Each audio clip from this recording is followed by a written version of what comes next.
বুঝবে স্বরলিপি আছে যত চোখের জ্বালা যে রক্তে চলিছে পোড়া হৃদয়ের ক্ষত আমার যৌবন আজ সংগ্রামী হয় বুকে তার বড় ব্যথা বাংলা ভাষায় চিৎকার করে বলবে বাঙালির কথা গণতন্ত্র হত্যাকারীর বিরুদ্ধে এসআইআরের বিরুদ্ধে নাগরিকত্ব হননকারীর বিরুদ্ধে বাংলার প্রতি কেন্দ্রীয় বঞ্চনার বিরুদ্ধে এই বাঙালি চিৎকার করে বলবে আজ কথা। বন্ধুগণ, আমার বক্তব্যের শুরুতে যারা এই বাংলা ভাষাকে হত্যা করতে চায় সেই বিজেপির প্রতি তীব্র ঘৃণা নিন্দা জানায় এবং যারা এসআইআর করে এনআরসি করে বাংলার মানুষের নাগরিকত্ব হরণ করতে চায় তাদের বিরুদ্ধে একরাশ ঘৃণা জানিয়ে আমি আমার বক্তব্য শুরু করছি। বন্ধু জুলফিকার কাকা এসছেন, ওনাকে অনেক ধন্যবাদ।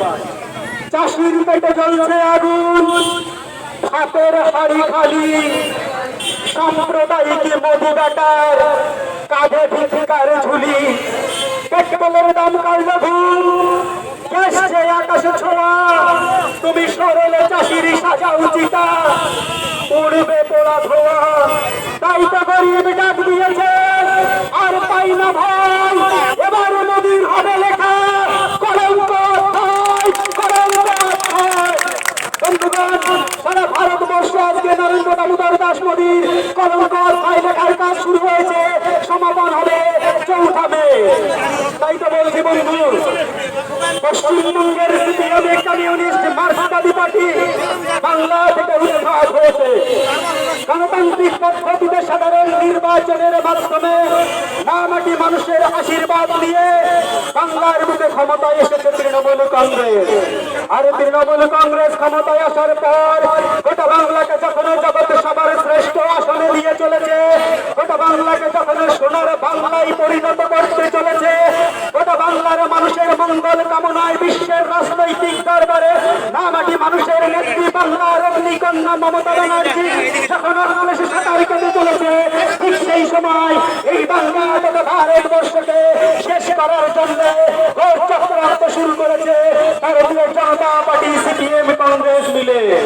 কিন্তু বন্ধু, আজকে যদি আমরা প্রশ্ন করি এই সিপিএম এই বিজেপি বাংলার জন্য কি দিয়েছে, উত্তর দিতে পারবেন বন্ধু? শুনে রাখুন বন্ধু, এই সিপিএম এর আমলে আমরা দেখেছি সাইবারি হত্যাকাণ্ড, যেখানে মায়ের রক্তে শিশুকে স্নান করানো হয়েছিল, যেখানে রক্তমাখা ভাত মাকে খাওয়ানো হয়েছিল। আমরা দেখেছি দুর্দান্ত প্রতাপ লক্ষণ শেঠ, আমরা দেখেছি সুশান্ত ঘোষ, আমরা দেখেছি লক্ষণ শেঠ, আমরা দেখেছি এক এক করে হসপিটালে শিশু মৃত্যুর ঘট,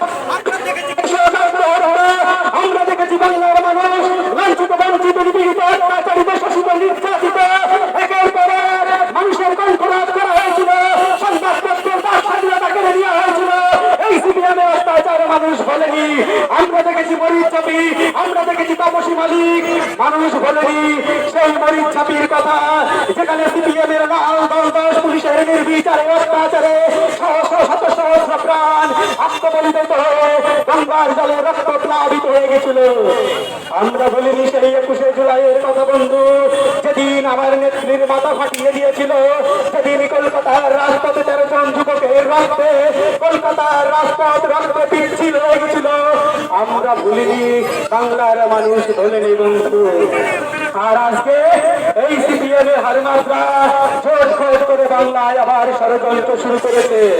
শুনে রাখুন বন্ধু, কোন হারবাদ কোন সিপিএম যদি বিজেপি যদি আমার শব্দ সীমার মধ্যে থেকে থাকেন, শুনে রাখুন জোট খোঁজ সিপিএম বিজেপির কত নমুনা। মানুষের মনে কেন আজও এত ঘৃণা